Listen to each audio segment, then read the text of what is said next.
Hello दोस्तों, स्वागत है आपका अपना यूट्यूब चैनल स्टडी ट्यूब में। दोस्तों आज हम लोग बात करने वाले हैं साइंस का महत्वपूर्ण क्वेश्चन, जो कि नए पैटर्न के साथ दोस्तों किस तरह का क्वेश्चन आएगा दोस्तों।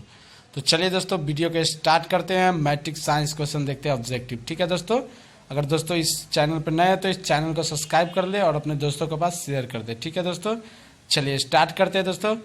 यहाँ पर पहला क्वेश्चन है, वैज्ञानिक आंद्रे मैरी एम्पियर किस देश से संबंधित थी। ठीक है दोस्तों, बहुत ही डीपली क्वेश्चन है दोस्तों। यही सब दोस्तों एग्जाम में आपको क्वेश्चन आएगा, देखने को मिलेगा। ठीक है दोस्तों, तो चलिए दोस्तों स्टार्ट करते हैं। ठीक है, तो यहाँ पर दोस्तों है वैज्ञानिक आंद्रे मैरी एम्पियर किस देश से संबंधित है, मतलब किस देश में रहते थे दोस्तों। तो ये हो जाएगा आपका फ्रांस। ठीक है, ऑप्शन नंबर बी करेक्ट हो जाएगा। ठीक है, चलिए दोस्तों अगला क्वेश्चन देखते हैं दोस्तों। पवन जो होता है, पवन का देश किसे कहा जाता है दोस्तों। तो पवन का देश जो दोस्तों कहा जाता है वो कहा जाता है डेनमार्क को कहा जाता है। ठीक है, डेनमार्क को याद रखिएगा दोस्तों, डेनमार्क को। ठीक है, देखिए अगला क्वेश्चन दोस्तों, चुंबकीय क्षेत्र एक ऐसी राशि है जिसमें होती है दोस्तों, क्या होती है दोस्तों चुंबकीय क्षेत्र में। तो इसमें दोनों होता है, ए और बी, परिणाम और दिशा दोनों होता है। ठीक है, चुंबकीय क्षेत्र में परिणाम और दिशा दोनों होता है दोस्तों। इसको आप बिल्कुल समझ के आप एग्जाम में लिख सकते हैं। ठीक है, चलिए दोस्तों अगला क्वेश्चन देख लेते हैं। तो यहाँ पर है, नाइक्रोम में कौन कौन से तत्व होते हैं। नाइक्रोम जो दोस्तों होता है, नाइक्रोम में कौन कौन सा तत्व होता है दोस्तों।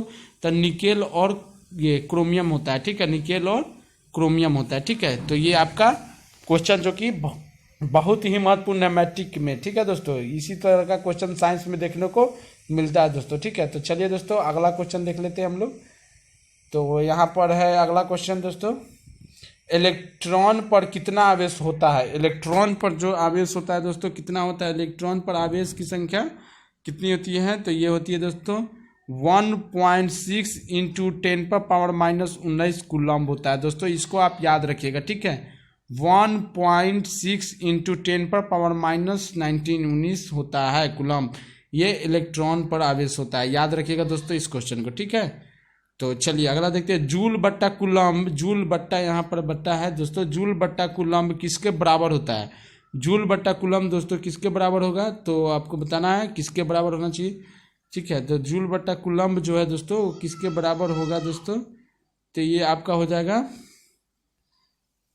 एक सेकेंड दोस्तों इसको सेट कर देते हैं, थोड़ा सा अच्छा से दिखाई दे आप लोगों को। ठीक है, चलिए तो ये हो जाएगा दोस्तों आपका जूल बटा कूलम्ब किसके बराबर होता है। तो ये हो जाएगा 6 नंबर का दोस्तों। एक सेकेंड, स्लाइड जो है ना वो हिल जा रहा है दोस्तों। ठीक है, चलिए दोस्तों अब कोई परेशानी नहीं है तो ध्यान से देखिए, ये किसके बराबर होता है, बोल्ट के बराबर होता है, बोल्ट के में। ठीक है, बोल्ट के बराबर होता है, ये बोल्ट के बराबर होता है, बोल्ट के बराबर होता है। ठीक है, उसका विभवांतर का एसआई मात्रक क्या होता है दोस्तों। बहुत बार क्वेश्चन रिपीट हुआ है दोस्तों। विभवांतर का एसआई मात्रक होता है वोल्ट होता है। ऑप्शन नंबर सी करेक्ट हो जाएगा इसका। ठीक है, इसका डी था।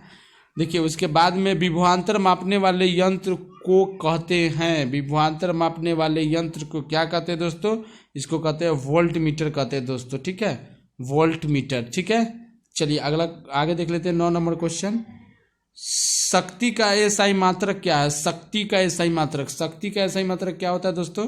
शक्ति का एसआई मात्रक आपका होता है वाट होता है। ठीक है, वाट। ऑप्शन नंबर सी करेक्ट हो जाएगा। ठीक है, उसका समतल दर्पण द्वारा बना प्रतिबिंब हमेशा होता है। तो समतल दर्पण द्वारा बना प्रतिबिंब हमेशा कैसा होता है दोस्तों, तो ये काल्पनिक होता है। Option number B. बहुत बार क्वेश्चन पूछा गया दोस्तों, आप इस वीडियो को देख ले और 40 में 40 गारंटी है दोस्तों कि आप बना के आएंगे और सही से ऑब्जेक्टिव करके आएंगे। ठीक है दोस्तों, तो चलिए दोस्तों आगे देखते हैं हम लोग। किसी वस्तु का आवर्धित प्रतिबिंब बनता है, किस पर बनता है दोस्तों, मतलब सेम टू जैसा आप है वैसा आपको दिखाई देगा। तो ये बनता है अवतल पर। ठीक है, अवतल लेंस पर, अवतल दर्पण द्वारा। ठीक है, और पर आगे देखते हैं दोस्तों। चलिए 12 नंबर क्वेश्चन देखते हैं दोस्तों। बहुत बार ये भी क्वेश्चन पूछा होगा और सभी को पता भी होगा दोस्तों। देखिए यहाँ पर हजामत बनाने के लिए प्रयोग किया जाता है, कौन सा दर्पण का प्रयोग किया जाता है दोस्तों हजामत बनाने के लिए। तो हजामत बनाने के लिए किया जाता है दोस्तों आपका अवतल लेंस। जिस सैलून में जाते हैं दोस्तों शीशा जो दिखाई देता है चेहरा हमको, तो उसमें अवतल लेंस रहता है। ठीक है, इसका डिटेल दोस्तों थ्योरी पढ़ाएंगे तो आपको बहुत आसानी से समझा देंगे। ठीक है, निकट दृष्टि दोष में किस लेंस का प्रयोग होता है? निकट दृष्टि लेंस में किस प्रकार का लेंस होता है? तो निकट दृष्टि में अवतल लेंस का उपयोग करता है ताकि बड़ा बड़ा दिखाई दे, ठीक है। उसके बाद है 14 नंबर, धारा मापने के यंत्र को क्या कहते हैं? धारा मापने के यंत्र को क्या कहते हैं? तो ये एम्पियर कहते हैं, ठीक है, सॉरी आमीटर कहते हैं, आमीटर कहते हैं, ठीक है, आमीटर कहते हैं। उसके बाद है डायनेमो से किस प्रकार की धारा प्राप्त होती है? दोस्तों डायनेमो से किस तरह का धारा प्राप्त होती है? तो डायनेमो से दोनों तरह के धारा प्राप्त हो सकती है, ए और एसी। डीसी इसको बोलते हैं, जिसे डीसी और ये परावर्तित धारा को एसी भी बोलते हैं, ठीक है।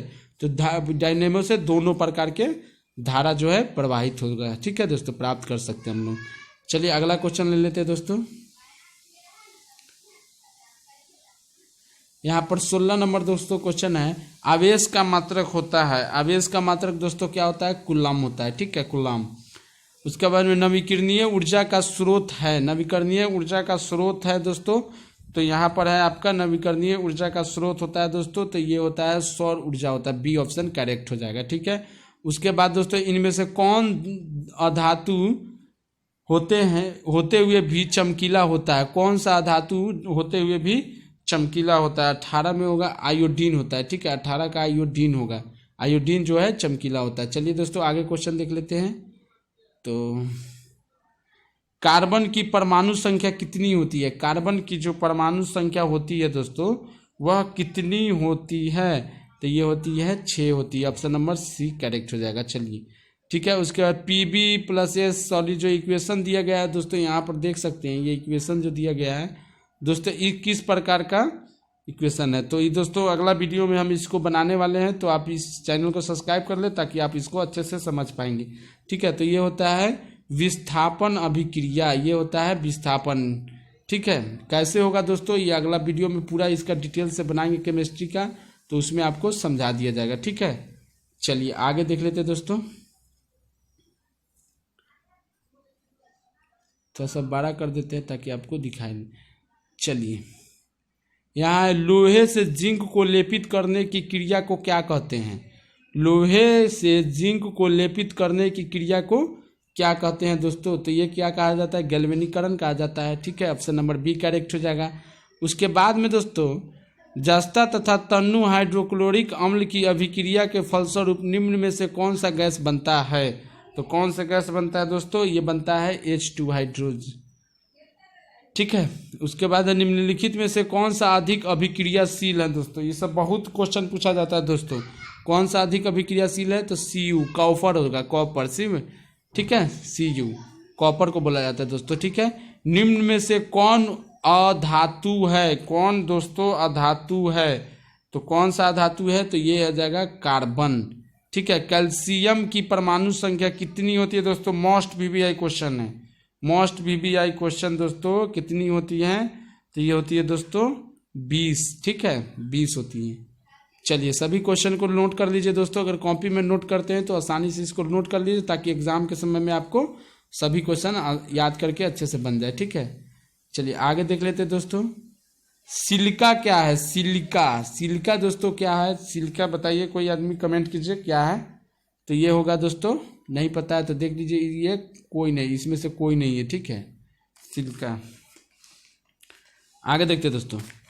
यहाँ पर नाइट्रोजन अणु में कितने सहसंयोजक बंधन होते हैं?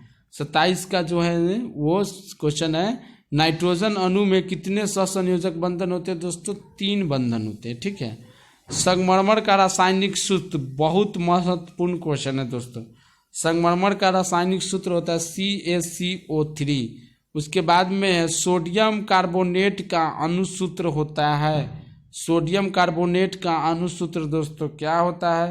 तो ये होता है Na2CO3। सबको याद कर लीजिए दोस्तों, अच्छा नंबर लाना है तो वीडियो को स्किप मत कीजिए, पूरा वीडियो को देखिए, ठीक है, ताकि आप इसको अच्छे से स्कोर कर पाए अपने एग्जाम में। उसके बाद में CHO अभिक्रियाशील मूलक को क्या कहते हैं दोस्तों? ठीक है, तो इसको क्या कहते हैं दोस्तों? उसको कहते हैं एल्डिहाइड ग्रुप कहते हैं, ठीक है। बी आपका करेक्ट हो जाएगा। चलिए दोस्तों इसको अच्छे से नोट कर लीजिए, वीडियो को रोक के नोट कर सकते हैं कॉपी में, या वीडियो को 1-2 बार देख लीजिएगा दोस्तों, तो आसानी से याद हो जाएगा। ठीक है, चलिए आगे देखते हैं दोस्तों। उसके बाद है सबसे कठोरतम तत्व कौन है। तो सभी को पता होगा कि सबसे कठोरतम तत्व जो होता है दोस्तों वो हीरा होता है। ठीक है, उसके बाद में अक्रिय तत्व कौन है। अक्रिय तत्व जो होता है दोस्तों कौन सा होता है, सोना होता है। ठीक है, अक्रिय तत्व। चलिए दोस्तों आगे क्वेश्चन देख लेते हैं। आधुनिक आवर्त सारणी में तत्वों के वर्गीकरण पर आधार पर किया गया था दोस्तों। आधुनिक आवर्त सारणी में, ठीक है, किसके आधार पर किया गया था, तो ये किया गया था परमाणु संख्या के आधार पर। ठीक है, उसके बाद 34 नंबर क्वेश्चन दोस्तों, हीलियम कैसा तत्व है। हीलियम कैसा तत्व है। हीलियम कैसा तत्व है दोस्तों, तो ये हीलियम आपका कैसा तत्व है, तो आप सभी को पता होना चाहिए क्योंकि ये बहुत आसान क्वेश्चन है। तो ये होगा अक्रिय तत्व होता है। ठीक है, किसी से क्रिया नहीं करता है। ठीक है, निषेचन क्रिया के पश्चात युग्मज में क्या बनता है दोस्तों, क्या बनता है निषेचन के बाद में, तो ये बनता है आपका भ्रूण बनता है। ठीक है, भ्रूण। उसके बाद अवशोषी अंग का उदाहरण है। अवशोषित अंग का उदाहरण है इनमें से कोई नहीं। ऑप्शन डी करेक्ट हो जाएगा। चलिए दोस्तों आगे कर देते हैं वीडियो को। ये क्वेश्चन आया, देखिए यहाँ पर एक आहार श्रृंखला में शाकाहारी से निर्माण होता है। क्या निर्माण होता है दोस्तों आहार श्रृंखला में, तो ये होता है आपका हो जाएगा बी, द्वितीय पोषी सतह का। उसके बाद मैग्नीशियम पाया जाता है। मैग्नीशियम पाया जाता है दोस्तों, कहाँ पाया जाता है मैग्नीशियम, तो ये पाया जाता है क्लोरोफिल में। ठीक है, क्लोरोफिल में पाया जाता है। मनुष्य में प्रमुख उत्सर्जित अंग है। मनुष्य में प्रमुख उत्सर्जित अंग दोस्तों होता है, वो होता है वृक्क होता है। ठीक है, उसके बाद में दोस्तों अगला क्वेश्चन है 40 नंबर। थोड़ा सा वीडियो को ऊपर कर देते हैं, PDF को ऊपर कर लेते हैं। चलिए, उसके बाद में 40 में खुला परिसर तंत्र होता है, किसमें होता है दोस्तों, कॉकरोच में होता है। ठीक है, ऑप्शन नंबर सी करेक्ट हो जाएगा। उसके बाद में इंसुलिन नामक हार्मोन की कमी से कौन सा रोग उत्पन्न होता है।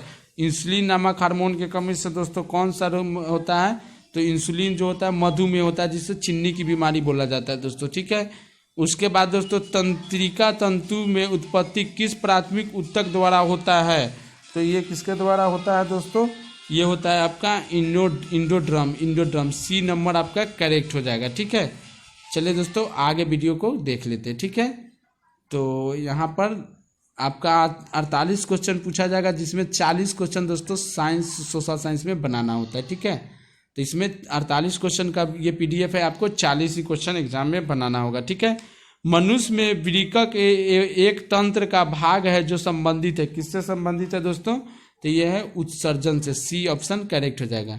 ठीक है, उसके बाद में दही जमाने में निम्नलिखित में से किस क्रिया का होता है दोस्तों, तो ये होता है किण्वन होता है। ऑप्शन नंबर सी आपका करेक्ट हो जाएगा। ठीक है, चलिए दोस्तों आगे देख लेते हैं। मानव मादा में निषेचन होता है। मानव मादा में निषेचन कहाँ होता है दोस्तों, तो ये होता है आपका मानव मादा में निषेचन होता है फैलोपियन नालिका में। ठीक है, उसके बाद दोस्तों क्वेश्चन का आगे कर लेते हैं। ये आपका 48 क्वेश्चन है दोस्तों, चैनल को सब्सक्राइब जरूर कर दे। ठीक है, मुकुलन द्वारा लैंगिक जनन होता है। मुकुलन द्वारा लैंगिक जनन किसमें होता है दोस्तों, तो ये होता है हाइड्रा में होता है। ऑप्शन नंबर सी हो जाएगा। अलैंगिक जनन मुकुलन द्वारा होता है दोस्तों, अलैंगिक जनन मुकुलन द्वारा होता है, तो ये होता है आपका ईस्ट में होता है। ठीक है, उसके बाद में परागकोश में होते हैं, क्या होते हैं दोस्तों, परागकण होते हैं। ऑप्शन नंबर डी हो जाएगा दोस्तों। तो इस जो वीडियो है इसको आप बहुत अच्छे से आप नोट कर सकते हैं, इसको आप एग्जाम में बहुत अच्छे से बना सकते हैं, बहुत अच्छा स्कोर कर सकते हैं दोस्तों। ठीक है, तो इसको आप आसानी से इस क्वेश्चन को देख ले और बना ले।